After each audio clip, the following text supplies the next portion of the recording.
한국이 유럽을 박살냈다고? 유럽 전역이 발칵 뒤집어졌습니다. 최근 독일 최강 방산업체 라인메탈, 그들의 내부 보고서가 유출됐습니다. 보고서엔 충격적인 글이 적혀 있었죠. 한국은 이미 유럽 방산 시장을 집어삼키고 있다. 독일이 3년 동안 전차 한 대를 만들 때 한국은 60일도 걸리지 않았습니다. 그 와중에 생산 라인을 더 늘리고 있다는 것이었죠. 하지만 더 충격적인 일이 있습니다. 독일, 프랑스, 이탈리아는 전차, 항공, 조선 각자 한 가지에만 몰두해야 겨우 강점이 있는데 한국은요? 전차, 장갑차, 전투기, 반도체, 조선 모든 분야가 세계 최고를 넘어서고 있다는 겁니다. 유럽의 전문가들과 분석가들은 입을 모아 말합니다. 한국과 경쟁하는 건 좋습니다. 하지만 한국과 등지고 적이 되는 순간 끔찍한 최후를 맞이할 수도 있습니다. 독일 장관이 조용히 말했습니다. 따라잡으려면 최소 20년입니다. 회의실이 얼어붙었습니다. 대체 한국에서 무슨 일이 벌어진 겁니까? 오늘 그 충격의 진실을 공개합니다. 시작 전 잠시. 여러분의 구독과 좋아요는 영상 제작에 큰 도움이 됩니다. 이건 오류입니다. 저는 3번이나 다시 확인했습니다. 있을 수 없는 숫자였으니까요. 한국이 1년에 전차를 60대 이상 찍어낸다고요? 유럽은 3년에 겨우 한 대 만드는데 말입니까? 계산기를 두드렸습니다. 다시 또 두드렸죠. 그런데 숫자는 변하지 않았습니다. 그리고 그 아래 한 줄이 더 있었습니다. 생산량은 계속 증가 중. 그때부터였습니다. 제 심장이 뛰기 시작한 건 말이죠. 저는 마커스 레너입니다. 영국 출신 군사 분석가로 27년간 유럽 방산을 연구해왔죠. 독일 국방부 자문, 나토 기술평가단, 프랑스 군사연구소까지 거쳤습니다. 제 손을 거친 보고서만 수백 건이었죠. 그런 제가 말입니다. 그날 손이 떨렸습니다. 2024년 3월이었습니다. 라인메탈 내부 문건이 유출됐죠. 독일 최대 방산 기업이었습니다. 문서 첫 문장은 이랬습니다. 한국은 절대적으로 상대해서는 안 된다. 저는 코웃음을 쳤습니다. 한국이요? 우리가 기술을 가르쳐준 나라 아닙니까? 값싼 대량 생산이나 하는 곳 아니었습니까? 회의실로 호출됐습니다. 독일 고위급들이 모여 있었죠. 분위기가 무거웠습니다. 스크린에 데이터가 떴습니다. K2 전차 생산 현황이었죠. 저는 웃음을 참았습니다. 한국 전차가 뭐가 대단하다고 이 난리입니까? 그때 누군가 말했습니다. 숫자를 보십시오. 연간 60대 이상. 독일은요? 3년에 한 대였습니다. 저는 고개를 저었죠. 이건 단순 조립 속도일 뿐입니다. 품질은 다르죠. 그런데 다음 페이지가 넘어갔습니다. K9 자주포 수출 실적이었습니다. 전 세계 2,800문 돌파. 시장 점유율 50% 이상. 저는 입을 다물었습니다. 이게 말이 됩니까? 프랑스 대표가 소리쳤죠. 우리 기술이 더 우수한데 왜 한국만 팔립니까? 이탈리아 대표는 조용했습니다. 독일 대표는 창밖만 봤죠. 저는 그 순간 느꼈습니다. 이 방 안에 있는 모두가 이미 알고 있다는 것을 말입니다. 인정하기 싫어서 버티고 있을 뿐이었죠. 회의가 끝났습니다. 저는 사무실로 돌아왔습니다. 책상 위엔 빨간 봉투들이 쌓여 있었죠. 전부 대외비 도장이 찍혀 있었습니다. 하나를 열었습니다. 한국방산 성장률 분석 보고서였죠. 페이지를 넘길수록 숨이 막혔습니다. 조선, 전차, 미사일, 방공망, 심지어 반도체까지. 한국은 전 분야에서 치고 올라오고 있었습니다. 이건 일시적입니다. 저는 중얼거렸죠. 전쟁 특수 때문일 겁니다. 곧 제자리로 돌아갈 겁니다. 하지만 손은 계속 떨렸습니다. 27년 경력이 무색하게 말이죠. 그리고 그날 밤 저는 처음으로 악몽을 꿨습니다. 유럽 방산이 무너지는 꿈이었죠. 다음 날 아침 긴급 회의가 또 소집됐습니다. 독일, 프랑스, 이탈리아 대표들이 비밀리에 모였죠. 주제는 하나였습니다. 한국을 어떻게 막을 것인가. 저는 그 말을 듣고 소름이 돋았습니다. 막는다고요? 우리가 언제부터 한국을 막아야 할 대상으로 본 겁니까? 회의록을 들여다봤습니다. 거기엔 이렇게 적혀 있었죠. 한국과 전면전을 벌이는 순간 유럽 방산 시장은 붕괴한다. 저는 그 문장을 3번 읽었습니다. 믿을 수가 없었습니다. 우리가 유럽이 한국 따위를 두려워한다고요? 사무실로 돌아왔습니다. 컴퓨터를 켰죠. 한국 방산 데이터를 다시 열었습니다. 숫자들이 눈앞에서 춤을 췄습니다. 생산량, 수출량, 기술력, 전부 상승 곡선이었죠. 저는 마우스를 놓았습니다. 그리고 깨달았습니다. 이건 오류가 아니라는 것을 말이죠. 한국. 그 이름이 머릿속에서 지워지지 않았습니다. 27년 동안 단 한 번도 유럽이 흔들린 적은 없었습니다. 그런데 오늘 균열이 보였습니다. 그리고 그 균열의 중심엔 한국이 있었죠. 저는 창밖을 봤습니다. 베를린의 회색 하늘이 보였습니다. 그 하늘 아래서 저는 처음으로 생각했습니다. 우리가 틀렸을지도 모른다고 말입니다. 자료를 검증해 주십시오. 유럽의 미래가 걸렸습니다. 독일 국방성에서 온 요청이었습니다. 저는 피식 웃었죠. 유럽의 미래요? 한국 따위 때문에요? 우스운 일이었습니다. 하지만 그들의 표정은 진지했습니다. 아니, 절박했죠. 마커스, 당신만이 객관적으로 판단할 수 있습니다. 저는 고개를 끄덕였습니다. 좋습니다. 직접 확인해 보겠습니다. 한국이 정말 그렇게 대단한지 말이죠. 책상에 자료가 쌓였습니다. 한국 방산 업체들의 공정 분석 자료였죠. 현대로템, 한화디펜스, KAI. 저는 첫 페이지를 펼쳤습니다. K2 전차 생산 라인이었습니다. 사진을 봤습니다. 그리고 멈췄죠. 저건 뭡니까? 로봇 팔들이 동시에 움직이고 있었습니다. 수십 개가 한꺼번에 말이죠. 용접, 조립, 검수가 동시다발로 진행됐습니다. 저는 독일 공장을 떠올렸습니다. 우리는 장인들이 하나하나 손으로 조립했죠. 전통 방식이었습니다. 자랑스러운 독일 기술이었습니다. 그런데 한국은요? 공장 자체가 살아 움직이는 생명체 같았습니다. 영상을 재생했습니다. K2 차체가 라인을 타고 이동했죠. 17개 공정을 거쳤습니다. 시간은요? 18일이었습니다. 저는 계산기를 다시 꺼냈습니다. 독일은 36개월이었죠. 한국은 18일. 70배 차이였습니다. 이건 품질을 포기한 겁니다. 저는 중얼거렸습니다. 속도만 올린 거죠. 다음 자료를 열었습니다. K2 엔진 정밀도 테스트 결과였습니다. 오차 범위가 적혀 있었죠. 0.1mm 이하. 저는 눈을 비볐습니다. 다시 봤습니다. 숫자는 그대로였죠. 독일 표준이 0.3mm였습니다. 한국이 더 정밀했습니다. 말도 안 됩니다. 저는 자료를 덮었습니다. 숨을 고르고 다시 펼쳤죠. K9 자주포 계약 리스트였습니다. 페이지를 넘겼습니다. 핀란드, 에스토니아, 노르웨이, 폴란드, 호주. 한 장 더 넘겼습니다. 이집트, 인도, 터키. 또 넘겼습니다. 리스트가 끝나지 않았습니다. 저는 손을 멈췄죠. 왜 여기 유럽 업체가 없습니까? 독일 PH22, 프랑스 시저, 영국 AS9. 전부 빠져 있었습니다. 동료에게 전화했습니다. 프랑스 연구소의 장 피에르였죠. 장, K9 수출권 알고 있나? 그가 한숨을 쉬었습니다. 알고 있네. 그건 일시적 수요 증가일 뿐이야. 저는 반박하려 했습니다. 하지만 입이 떨어지지 않았죠. 일시적이라고요? 2,800문이 일시적입니까? 회의에 참석했습니다. 유럽 방산 전문가 12명이 모였죠. 누군가 말했습니다. 한국은 가격이 싸니까 팔리는 겁니다. 다른 사람이 거들었습니다. 품질은 우리가 우위죠. 저는 입을 열려다 닫았습니다. 그들의 눈빛이 보였습니다.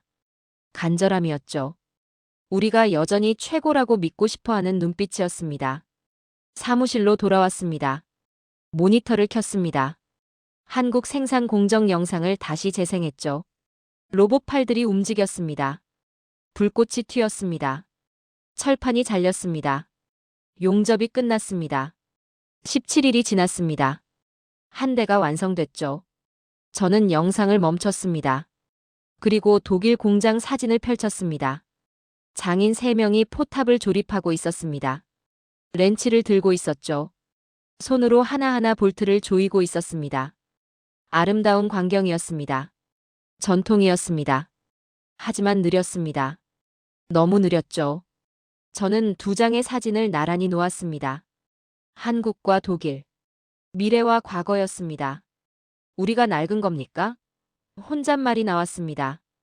27년 동안 지켜온 믿음이 흔들렸죠. 독일 기술이 최고라는 믿음. 유럽이 세계를 지배한다는 자부심. 그런데 숫자는 거짓말을 하지 않았습니다. 한국은 더 빨랐습니다. 더 정밀했습니다. 더 많이 팔았죠. 창밖을 봤습니다. 비가 내리고 있었습니다. 베를린의 차가운 빗줄기였죠. 저는 그 빗속에서 생각했습니다. 우리가 전통에 갇혀 있는 동안 한국은 미래로 갔다고 말입니다. 손이 떨렸습니다. 또 떨렸죠. 이번엔 공포가 아니었습니다. 뭔가 다른 감정이었습니다. 키보드를 두드렸습니다. 한국방산 기업 홈페이지에 들어갔죠. 영상이 재생됐습니다. 공장이 보였습니다. 엔지니어들이 보였습니다. 전차가 생산되고 있었습니다. 그 광경을 보며 저는 깨달았습니다. 이건 단순한 공장이 아니라는 것을 말이죠. 전쟁이 나도 멈추지 않을 시스템이었습니다. 나는 지금 우리가 외면한 진실을 보고 있습니다. 저는 노트에 그 문장을 적었습니다. 손이 떨렸지만 글씨는 또렷했죠. 그리고 그 순간 저는 알았습니다. 이제 더 이상 부정할 수 없다는 것을 말입니다. 한국은 우연이 아니었습니다. 실력이었죠. 전 분야에서요? 저는 스프레드시트를 내려다봤습니다. 믿을 수가 없었죠. 전차, 장갑차, 조선, 탄약, 반도체, 항공. 6개 분야 전부였습니다. 한국은 모두 세계 상위권에 표기돼 있었죠. 한 나라가 전부를 다 잡는다고요? 저는 화면을 확대했습니다. 숫자를 다시 봤습니다. 바뀌지 않았죠. 독일은 전차가 강했습니다. 프랑스는 항공이 있었죠. 영국은 해군이 자랑이었습니다. 각자의 영역이 있었습니다. 그게 유럽의 방식이었죠. 그런데 한국은요? 전부 다 했습니다. 조선소에서 구축함을 만들고 공장에서 전차를 찍어내고 연구소에서 반도체를 개발했습니다. 저는 마우스를 놓았습니다. 이건 불가능합니다. 비밀 회의가 소집됐습니다. 브뤼셀이었죠. 나토 본부 지하 회의실이었습니다. 유럽 방산 전문가들이 모였습니다. 분위기가 싸늘했죠. 독일 대표가 먼저 입을 열었습니다. 한국은 위험한 수준입니다. 프랑스 대표가 고개를 끄덕였습니다. 우리가 경쟁은 할 수 있습니다. 하지만 적이 되는 순간 끝납니다. 저는 그 말을 듣고 온몸이 굳었습니다. 적이요? 한국을 적으로 본다고요? 언제부터 우리가 그렇게 생각한 겁니까? 이탈리아 대표가 조용히 말했습니다. 한국과 전면전을 벌이면 유럽 방산 시장은 붕괴합니다. 회의실이 조용해졌습니다. 아무도 반박하지 않았죠. 모두가 알고 있었습니다. 그 말이 사실이라는 것을 말이죠. 자료를 더 파헤쳤습니다. 한국 조선 산업부터 봤습니다. LNG 운반선, 컨테이너선, 군함. 전부 세계 1위 점유율이었죠. 탄약 생산량을 확인했습니다. 연간 생산 능력이 유럽 전체보다 많았습니다. 반도체는 어땠을까요? 삼성과 SK 하이닉스. 세계 메모리 시장 70%를 장악하고 있었습니다. 이건 방산이 아닙니다. 저는 중얼거렸습니다. 생태계입니다. 한국은 전차만 만드는 게 아니었습니다. 전차에 들어가는 반도체를 만들고 그 전차를 실어 나를 배를 만들고 전차가 쓸 탄약을 만들었죠. 모든 게 연결돼 있었습니다. 독일은요? 우리는 전차만 만들었습니다. 부품은 수입했죠. 배는 다른 나라 걸 썼습니다. 동료에게 전화했습니다. 영국 분석가 제임스였죠. 제임스, 한국 산업 구조 봤나? 그가 한숨 쉬었습니다. 봤네. 끔찍하더군. 저는 물었습니다. 우리가 따라갈 수 있을까? 침묵이 흘렀습니다. 길고 무거운 침묵이었죠. 마커스, 자네도 알잖나. 불가능해. 다음 회의는 더 심각했습니다. 독일 국방장관이 직접 왔죠. 한국의 성장세는 일시적입니다. 그가 단호하게 말했습니다. 곧 꺾일 겁니다. 다른 사람들이 고개를 끄덕였습니다. 저는 입을 다물었죠. 그들의 눈빛을 봤습니다. 희망이 아니었습니다. 회피였죠. 진실을 보고 싶지 않은 사람들의 눈빛이었습니다. 사무실로 돌아왔습니다. 한국 데이터를 다시 펼쳤습니다. 생산량 그래프를 봤죠. 5년 전부터 지금까지의 추세였습니다. 꺾이지 않았습니다. 오히려 가팔라졌죠. 전차는 올라갔습니다. 자주포도 올라갔습니다. 함선도 올랐습니다. 저는 그래프를 10분간 바라봤습니다. 말을 잃었죠. 한국은 전선에 선 한 명의 병사가 아닙니다. 저는 노트에 적었습니다. 전쟁 전체를 설계하는 나라입니다. 펜을 놓았습니다. 손이 또 떨렸죠. 이번엔 이유를 알았습니다. 공포였습니다. 유럽이 무너지고 있다는 공포였죠. 독일 엔지니어 녹취록을 들었습니다. 비공개 인터뷰였죠. 더는 우리 방식으로는 안 됩니다. 목소리가 떨리고 있었습니다. 한국을 보십시오. 그들은 시스템으로 움직입니다. 우리는요? 아직도 장인 정신을 외치고 있습니다. 녹취가 끝났습니다. 저는 이어폰을 벗었습니다. 모니터 앞에 앉았습니다. 한국 산업 구조도를 띄웠죠. 조선 다시 방산 다시 반도체 다시 항공. 4개의 큰 원이 서로 연결돼 있었습니다. 화살표가 사방으로 뻗어 있었죠. 저는 그걸 보며 깨달았습니다. 이건 단순한 생산량 경쟁이 아니라는 것을 말이죠. 문명 구조의 차이였습니다. 유럽은 한 분야만 붙잡고 자부심을 지켜왔습니다. 독일은 전차, 프랑스는 전투기, 영국은 함선. 그게 우리의 방식이었죠. 하지만 한국은요? 모두를 지배했습니다. 그리고 모두를 연결했습니다. 저는 의자에 기댔습니다. 천장을 올려다봤죠. 한국은 우리를 위협하는 나라가 아닙니다. 저는 조용히 말했습니다. 우리가 두려워해야 하는 미래 자체입니다. 그 문장을 노트에 적었습니다. 밑줄을 2번 그었죠. 그리고 창밖을 봤습니다. 베를린의 불빛이 보였습니다. 아름다운 도시였습니다. 하지만 낡아가고 있었죠. 저는 그날 밤 집에 가지 않았습니다. 사무실에서 밤을 샜습니다. 한국 자료를 계속 들여다봤죠. 페이지를 넘길 때마다 충격이었습니다. 숫자를 볼 때마다 절망이었습니다. 새벽 5시가 됐습니다. 저는 노트북을 닫았습니다. 그리고 결심했죠. 나는 이 이야기를 외면할 수 없다고 말입니다. 보고서를 수정하십시오. 유럽 군수위원회였습니다. 벨기에 브뤼셀 본부였죠. 저는 회의실에 불려갔습니다. 5명의 고위 관료가 앉아 있었습니다. 표정이 딱딱했죠. 한국 관련 수치를 낮춰 작성해 주십시오. 저는 귀를 의심했습니다. 낮춰요? 그들이 고개를 끄덕였습니다. 시장 충격을 방지해야 합니다. 시장 충격이요? 저는 웃음이 나왔습니다. 진실을 숨기자는 겁니까? 한 관료가 앞으로 몸을 기울였습니다. 마커스, 이건 유럽의 체면 문제입니다. 체면이라고요? 저는 책상을 쳤습니다. 숫자는 거짓말을 하지 않습니다. 회의실이 조용해졌죠. 그들은 아무 말도 하지 않았습니다. 하지만 눈빛은 분명했습니다. 명령이었죠. 호텔로 돌아왔습니다. 누군가 로비에서 기다리고 있었습니다. 양복을 입은 남자였죠. 마커스 레너 씨십니까? 저는 고개를 끄덕였습니다. 그가 명함을 내밀었습니다. 독일 방산 대기업 로비스트였죠. 잠깐 이야기 좋을까요? 카페에 앉았습니다. 그가 커피를 주문했습니다. 조용히 말을 꺼냈죠. 한국은 곧 속도가 떨어질 겁니다. 저는 그를 바라봤습니다. 근거가 있습니까? 그가 미소 지었습니다. 항상 그래왔습니다. 급성장하는 나라들은 결국 주저앉죠. 저는 커피를 마셨습니다. 한국은 다릅니다. 그의 미소가 사라졌습니다. 마커스 씨, 그가 앞으로 몸을 기울였습니다. 당신도 유럽인입니다. 우리 편이죠? 저는 잔을 내려놓았습니다. 저는 분석가입니다. 편이 아니라 사실을 봅니다. 그가 한숨을 쉬었습니다. 안타깝군요. 일어서려는데 그가 말했습니다.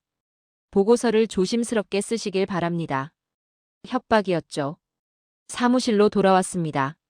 한국 데이터를 다시 열었습니다. 재검증이 필요했죠. 독일 기술평가원에 요청했습니다.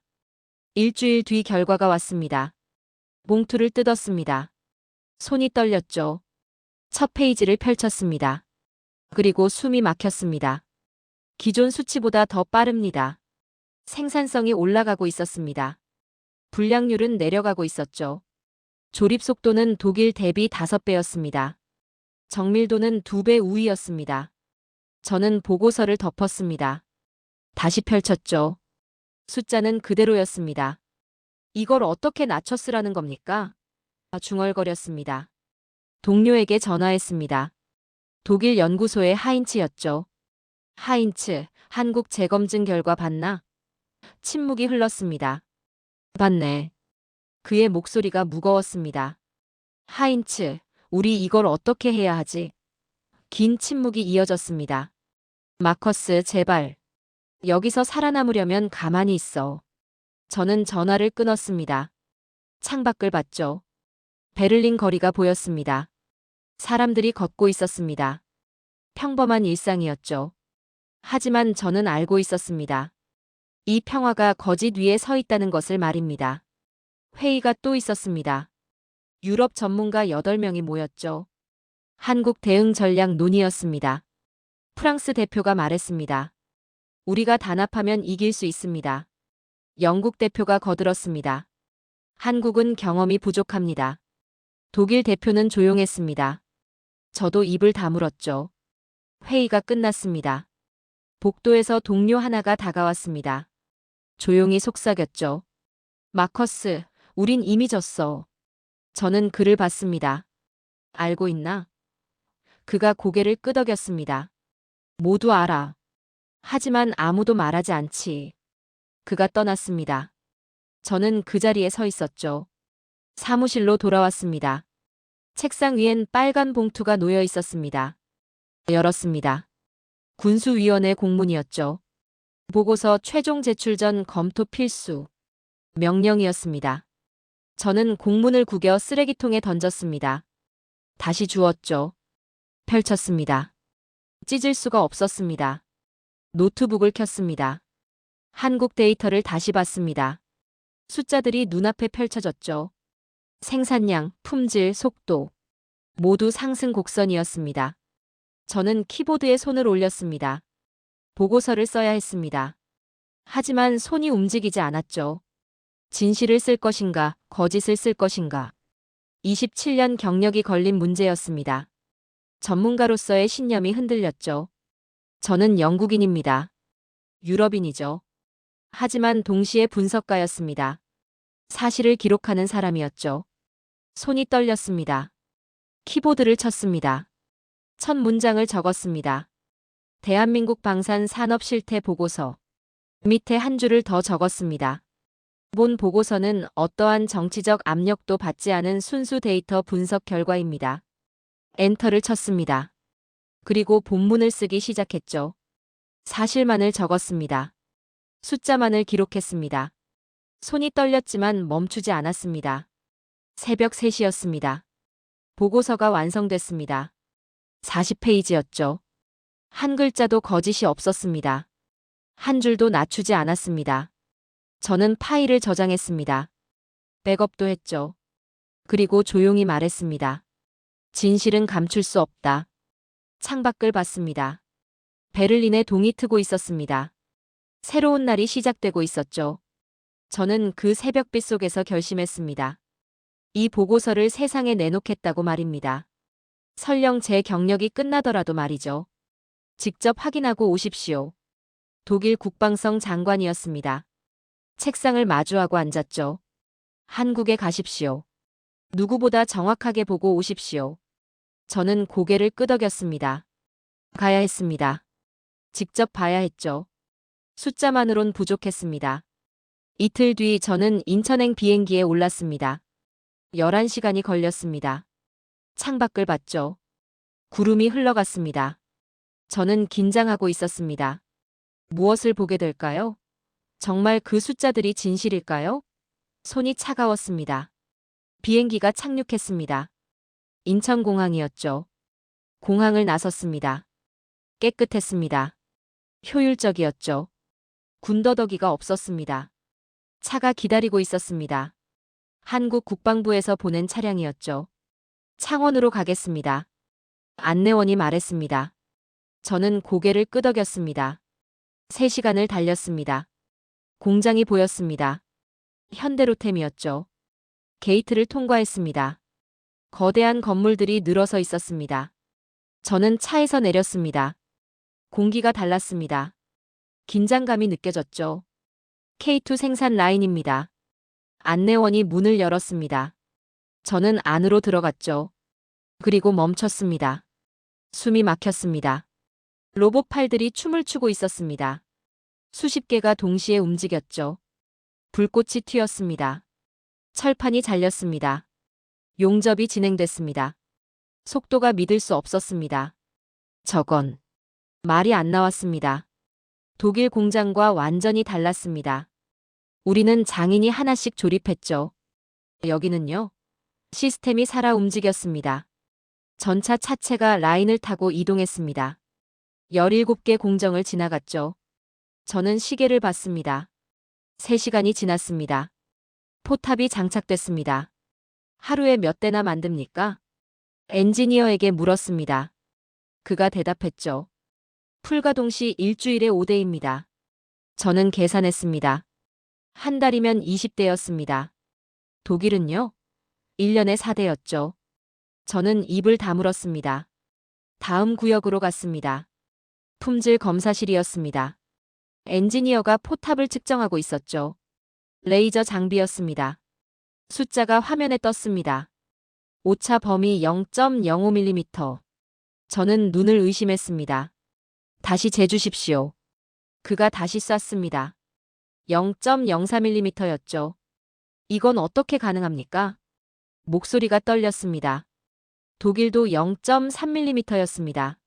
한국은 그보다 7배 정밀했죠. 엔지니어가 조용히 말했습니다. 필요했습니다. 전쟁은 오차를 용서하지 않으니까요. 저는 그를 바라봤습니다. 30대 젊은 엔지니어였습니다. 눈빛이 달랐죠. 왜 이렇게까지 합니까? 제가 물었습니다. 그가 창밖을 봤습니다. 북쪽이 있습니다. 간단한 대답이었죠. 하지만 무거웠습니다. 저는 고개를 끄덕였습니다. 유럽과 달랐습니다. 우리는 전통을 위해 만들었습니다. 한국은요? 생존을 위해 만들었죠. 다른 공장으로 이동했습니다. 한화 디펜스였습니다. K9 자주포 생산 라인이었죠. 문을 열었습니다. 또 압도당했습니다. 포신이 조립되고 있었습니다. 자동화 라인이 돌아갔습니다. 검수가 진행됐죠. 테스트를 보여드리겠습니다. 담당자가 말했습니다. 야외 시험장으로 나갔습니다. K9 한 대가 서 있었죠. 포를 장전했습니다. 발사했습니다. 굉음이 울렸습니다. 40km 밖 표적에 명중했습니다. 오차 2m였죠. 2m요? 저는 되물었습니다. 나토 기준이 10m였습니다. 한국은 그보다 5배 정확했죠. 어떻게 이런 정밀도가 나옵니까? 담당자가 미소 지었습니다. 우린 세계 최고를 만들고 싶은 게 아닙니다. 필요해서 만드는 겁니다. 저는 그 말을 듣고 온몸이 얼었습니다. 필요? 그 단어가 전부를 설명했습니다. 유럽은 자부심으로 움직였습니다. 한국은요? 절박함으로 움직였죠. 차원이 달랐습니다. 저녁이 됐습니다. 연구소를 방문했습니다. 한국항공우주산업이었죠. 미래형 전투 시스템 개발실이었습니다. 홀로그램이 떠 있었습니다. 무인 전투기 설계도였죠. 저는 그걸 보며 깨달았습니다. 한국은 지금만 보는 게 아니라는 것을 말이죠. 10년 뒤를 보고 있었습니다. 조선소도 연결됩니까? 제가 물었습니다. 연구원이 고개를 끄덕였죠. 현대중공업, 삼성중공업, 하나오션 모두 연결됩니다. 배를 만들고 무기를 싣고 반도체를 넣습니다. 전부 우리 겁니다. 저는 숨을 들이쉬었습니다. 생태계였습니다. 완벽한 생태계였죠. 호텔로 돌아왔습니다. 서울이었습니다. 창밖을 봤습니다. 도시가 빛나고 있었죠. 저는 그 불빛을 보며 생각했습니다. 한국은 속도가 빠른 게 아니라 준비가 빨랐다고 말입니다. 그들은 과시하지 않았습니다. 생존했을 뿐이었죠. 노트를 펼쳤습니다. 오늘 본 것들을 적었습니다. 손이 떨렸습니다. 하지만 멈추지 않았죠. 이곳에서 나는 유럽이 잃어버린 미래를 보았다. 그 문장을 적었습니다. 밑줄을 그었습니다. 그리고 창밖을 다시 봤습니다. 한국의 밤이 깊어가고 있었습니다. 이메일이 왔습니다. 독일로 돌아온 다음 날이었죠. 제목은 이랬습니다. 기밀 다시 즉시 확인 요망. 저는 파일을 열었습니다. 유럽 차세대 전차 프로젝트 보고서였습니다. MBT 140 사업이었죠. 독일과 프랑스가 공동 개발하던 차세대 전차였습니다. 저는 첫 페이지를 넘겼습니다. 그리고 의자에 주저앉았습니다. 개발 지연 7년. 예산 초과 250%. 시제품 결함 14개. 이게 뭡니까? 목소리가 나왔습니다. 7년이요? 처음 계획은 3년이었습니다. 예산은요? 20억 유로가 50억 유로가 됐습니다. 시제품은요? 엔진 과열, 포탑 오작동, 장갑 균열. 14개 결함이 나열돼 있었죠. 저는 보고서를 덮었습니다. 손으로 얼굴을 감쌌습니다. 이게 유럽의 현실이었습니다. 다음 자료를 열었습니다. 한국 전차 실전 평가 보고서였습니다. 폴란드군이 작성한 자료였죠. K2 전차를 실제 배치한 뒤 6개월간 평가한 결과였습니다. 항목을 봤습니다. 신뢰성, 정비성, 기동성. 저는 숫자를 확인했습니다. 가동률 92%. 유럽 전차는요? 57%였습니다. 절반이 고장나 있다는 뜻이었죠. 한국은요? 100대 중 92대가 언제든 출격 가능했습니다. 저는 그래프를 봤습니다. 파란색 막대가 빨간색보다 2배 높았습니다. 파란색이 한국이었죠. 우리는 뒤처졌습니다. 중얼거렸습니다. 기술이 아니었습니다. 시스템이었죠. 한국은 전차를 만들 때부터 정비를 고려했습니다. 부품 교체가 쉬웠습니다. 매뉴얼이 명확했죠. 유럽은요? 복잡했습니다. 부품이 비쌌습니다. 정비에 시간이 오래 걸렸죠. 회의에 소집됐습니다. 베를린 국방부였습니다. 고위급들이 모여 있었죠. 분위기가 무겁습니다. 한 장관이 말했습니다. MBT 사업을 어떻게 해야 합니까? 아무도 대답하지 않았습니다. 프랑스 대표가 손가락으로 책상을 두드렸습니다. 독일 대표는 서류를 뒤적였죠. 누구 책임입니까? 한 관료가 물었습니다. 서로 눈치를 봤습니다. 설계팀 문제입니다. 누군가 말했습니다. 아니요, 예산 관리 실패입니다. 다른 사람이 반박했습니다. 저는 그 광경을 보며 깨달았습니다. 책임질 사람이 없다는 것을 말이죠. 모두가 회피하고 있었습니다. 회의가 끝났습니다. 복도에서 한 차관이 다가왔습니다. 조용히 말했죠. 이번 위기 보고서는 조용히 묻어두는 게 좋겠습니다. 저는 그를 봤습니다. 왜 그래야 합니까? 그가 한숨을 쉬었습니다. 여론이 들끓으면 정부가 흔들립니다. 저는 고개를 저었습니다. 진실을 숨기자는 겁니까? 그는 대답하지 않고 떠났습니다. 사무실로 돌아왔습니다. 한국 자료를 다시 펼쳤습니다. 긴급 생산 능력 평가서였죠. 한국 정부가 공개한 자료였습니다. 전시 생산 체계였습니다. 저는 숫자를 확인했습니다. 30일 안에 120대 생산 가능. 전차, 자주포, 장갑차 통틀어서였죠. 120대요? 저는 계산기를 두드렸습니다. 유럽 전체가 합쳐도 30일에 5대였습니다. 한국은 24배였죠. 어떻게 이게 가능합니까? 자료를 더 읽었습니다.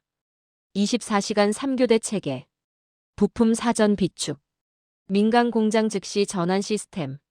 모든 게 준비돼 있었습니다. 이건 전쟁 준비가 아닙니다. 저는 노트에 적었습니다. 전쟁 억제 시스템입니다. 펜을 놓았습니다. 한국은 싸우려고 준비한 게 아니었습니다. 싸울 수 있다는 것을 보여주려 준비했죠. 그게 억제력이었습니다. 적이 감히 건드릴 수 없는 힘이었습니다. 유럽은요? 우리는 전통을 지켰습니다. 장인 정신을 자랑했죠. 하지만 느렸습니다. 전쟁이 나면요. 30일에 5대밖에 못 만들었습니다. 그 사이 적은 쳐들어올 겁니다. 한국은요. 30일에 120대를 찍어냈습니다. 적은 두려워할 겁니다. 차원이 달랐죠. 저녁이 됐습니다. 집에 가지 않았습니다. 사무실에 남았죠. 데이터를 계속 분석했습니다. 한국과 유럽. 두 그래프를 나란히 놓았습니다. 한국은 올라갔습니다. 유럽은 평평했죠. 아니, 내려가고 있었습니다. 나는 수치를 보았습니다. 노트에 적었습니다. 그리고 패배를 인정했습니다.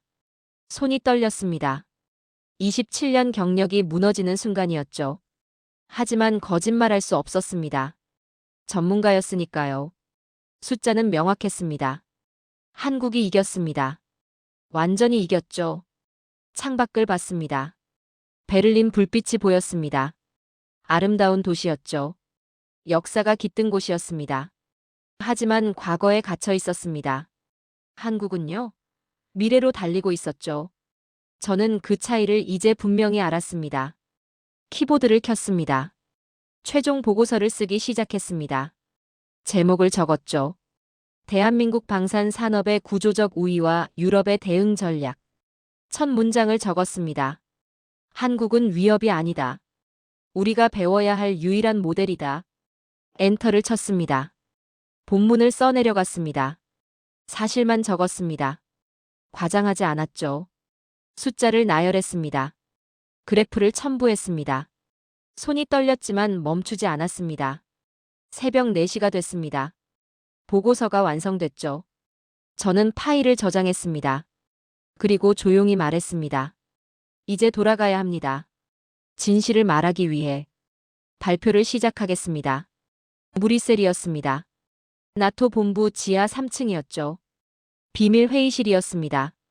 12명의 국방장관이 앉아 있었습니다. 독일, 프랑스, 영국, 이탈리아, 스페인. 유럽 주요국 전부였죠.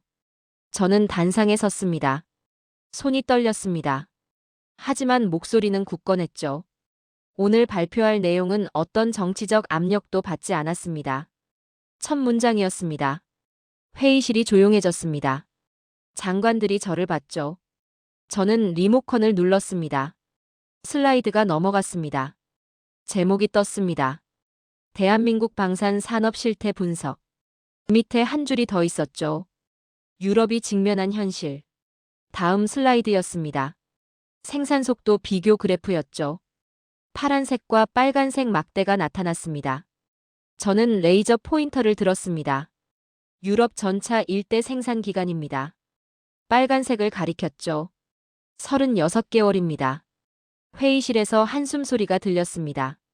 한국은 어떻습니까? 파란색을 가리켰습니다. 18일입니다.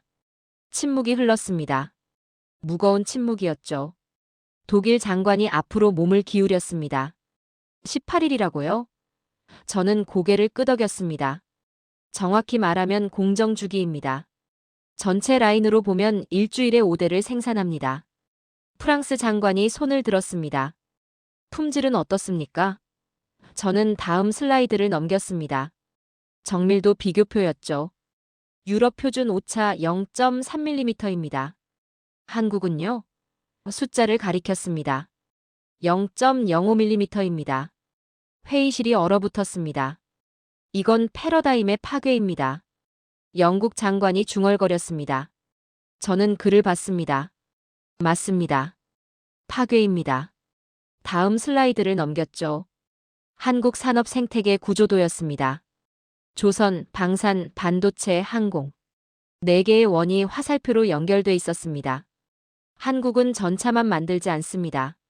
저는 첫 번째 원을 가리켰습니다. 조선소에서 배를 만듭니다. 두 번째 원을 가리켰죠.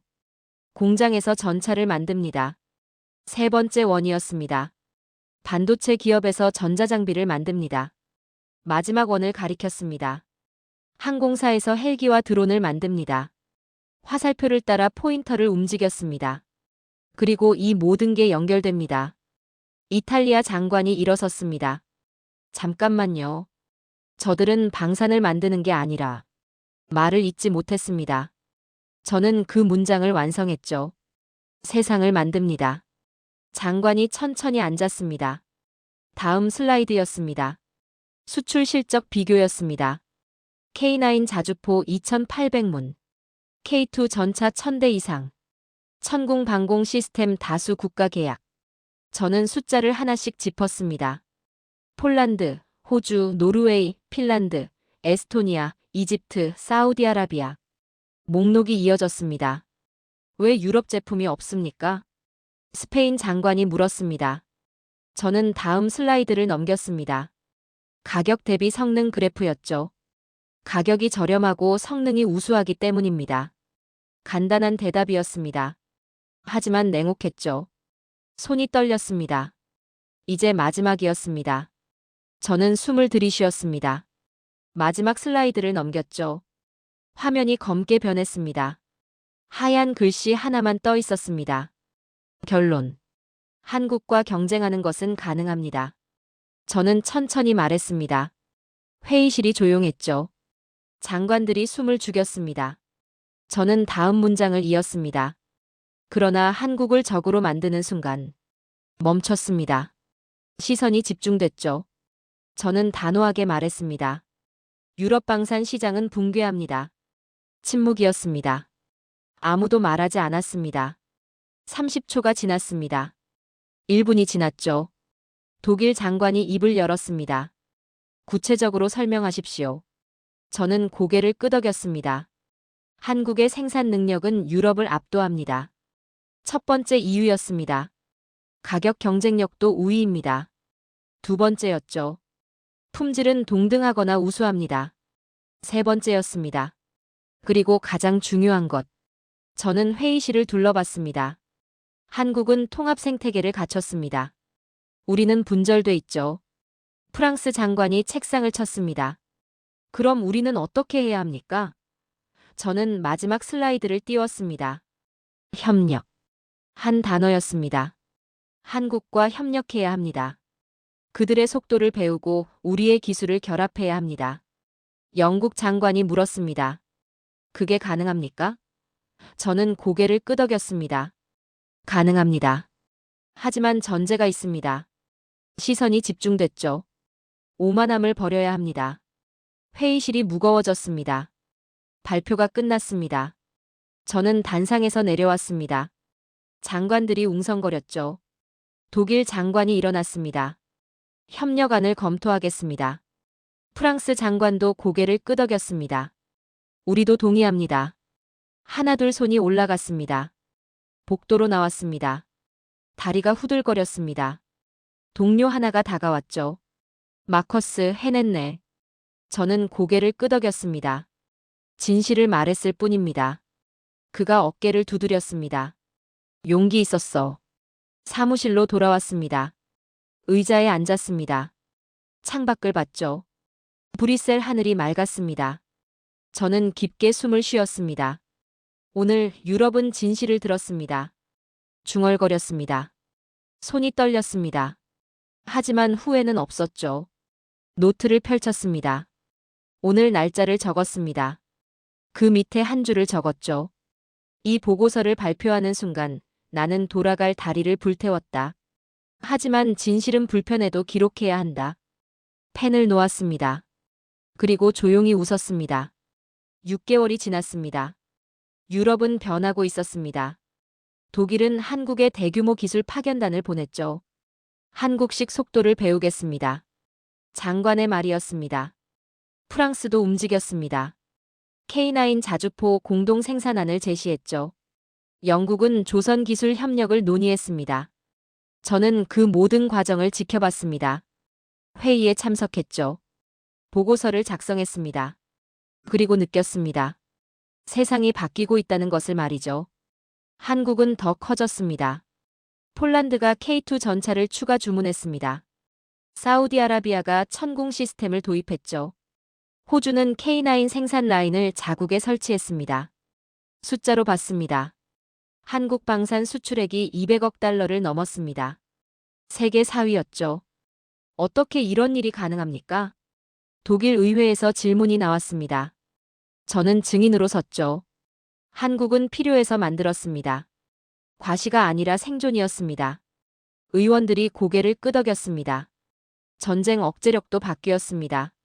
한국의 31, 120대 생산 시스템이 국제 표준이 됐죠. 적이 감히 도발할 수 없는 억제력. 나토 보고서에 그렇게 적혔습니다. 저는 그 문장을 읽으며 고개를 끄덕였습니다. 창밖을 봤습니다. 베를린 거리였죠. 사람들이 걷고 있었습니다. 평화로웠습니다. 이 평화를 지키는 방법이 바뀌었습니다. 한국이 보여줬죠. 빠르게 대응하고 정확하게 만들고 철저히 준비하는 것. 그게 평화를 지키는 길이었습니다. 저는 노트를 펼쳤습니다. 마지막 문장을 적었죠. 한국은 세계를 지키는 방식 자체를 바꿨다. 나는 한국에서 유럽이 잃어버린 용기를 보았다. 펜을 놓았습니다. 그리고 조용히 말했습니다. 우리는 한국에게 빚을 졌습니다. 미래를 보여줬기 때문입니다. 지금까지 긴 영상 시청해주셔서 감사합니다. 내일 더 멋진 이야기로 찾아뵙겠습니다. 감사합니다.